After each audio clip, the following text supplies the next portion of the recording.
महानगरपालिका निवडणुकीच्या तोंडावरती राज्यामधलं राजकीय वातावरण चांगलंच तापलेलं आहे आणि अशामध्येच येत्या संक्रांतीपर्यंत लाडकी बहीण योजनेचे पैसे खात्यामध्ये जमा होणार आहेत अशी घोषणा राज्य सरकारकडून करण्यात आली। मात्र सरकारच्या याच घोषणेला काँग्रेसनं मात्र तीव्र असा विरोध केलाय आणि यासाठी काँग्रेसनं निवडणूक आयोगाला पत्र देखील दिलंय। डिसेंबर आणि जानेवारीचा हप्ता 14 तारखेला जमा होणार आहे, मात्र मतदानाच्या पूर्वी हप्ता जमा करू नका अशी मागणी काँग्रेसनं या पत्राच्या माध्यमातून केली। हे दोन्ही हप्ते निवडणुकीच्या नंतर द्यावेत असंही काँग्रेसनं आपल्या पत्रामध्ये म्हटलंय।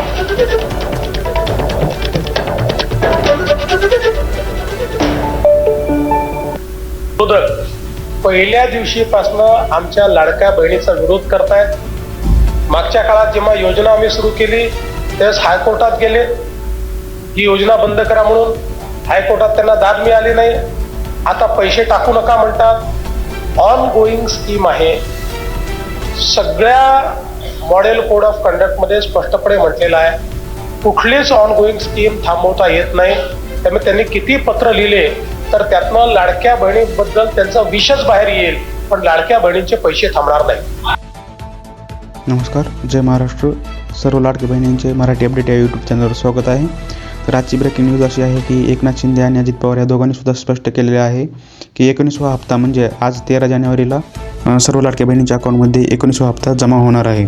तर हे तुम्ही बघू शकता, आज म्हणजे 13 जानेवारीला मुख्यमंत्री माझी लाडकी बहीण योजना ह्या योजनेअंतर्गत 19वा हप्ता सर्व लाडक्या बहिणींच्या अकाउंटमध्ये DBT होणार आहे। तर प्रोसेस कशी असणार आहे जाणून घेऊया, स्टेप बाय स्टेप प्रोसेस जाणून घेऊया। तर आज म्हणजे 13 जानेवारीला सर्व लाडक्या बहिणींच्या अकाउंटमध्ये हप्ता इन्स्टॉलमेंट होणार आहे।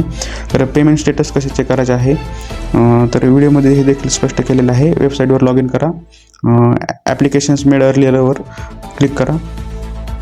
हे बघू शकता तुम्ही, इथे ऑप्शन आहे ॲप्लिकेशन मेड अर्लियर, ह्या ऑप्शनवर क्लिक करायचे आहे। अप्रूव्ड ॲप्लिकेशनवर क्लिक करायचे आहे।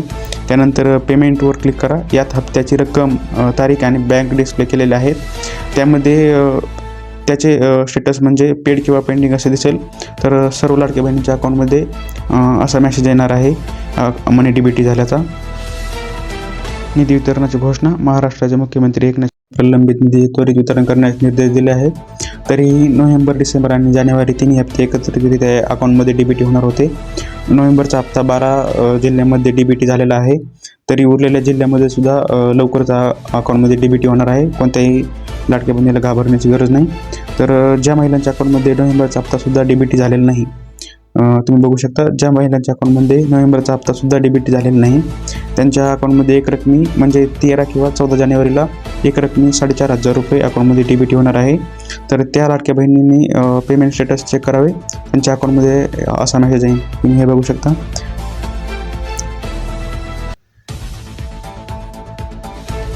कॅबिनेट निर्णय आणि बोनस ब्रेकडाऊन, महिला मंत्र्यांसह अजित तटकरे यांच्यासह झालेल्या कॅबिनेट बैठकीत हा निर्णय घेण्यात आला होता की महिलांना 3,000 म्हणजे जानेवारी प्लस डिसेंबरचा हप्ता 13 जानेवारीला भेटणार होता, परंतु अद्याप ही हप्ता महिलांच्या अकाउंटमध्ये DBT झालेला नाही।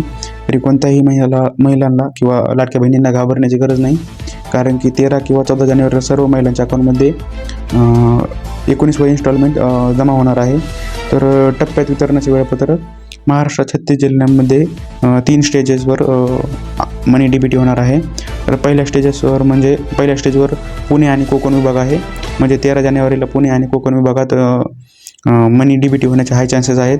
तर 14 जानेवारी 2026ला म्हणजे नाशिक आणि छत्रपती संभाजीनगर ह्या विभागात मनी DBT होण्याचे जास्त चान्सेस आहेत।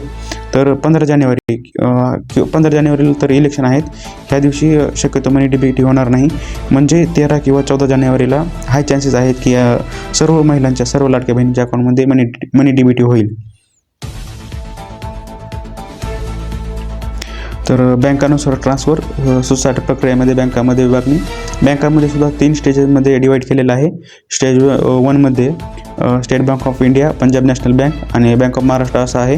तर स्टेज 2 म्हणजे टप्प्या 2 मध्ये तर HDFC बँक, ICICI बँक आणि ॲक्सिस कोटक महिंद्रा बँक अशा दुसऱ्या टप्प्यामध्ये, दुसऱ्या स्टेजमध्ये बँकमध्ये डिवाईड केलेलं आहे। तिसऱ्या स्टेजमध्ये तुम्ही व्हिडिओ पॉज करून वाचू शकता।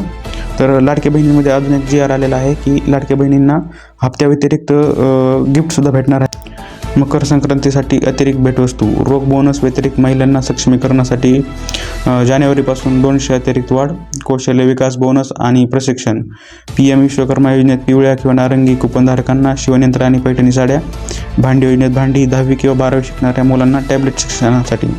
तर हे पाहू शकता, एकनाथ शिंदेंनी सुद्धा हे स्पष्ट केलेलं आहे की जानेवारीपासून 200 अतिरिक्त वाढ भेटणार आहे, सर्व महिलांच्या अकाउंटमध्ये डेबिट होणार आहे.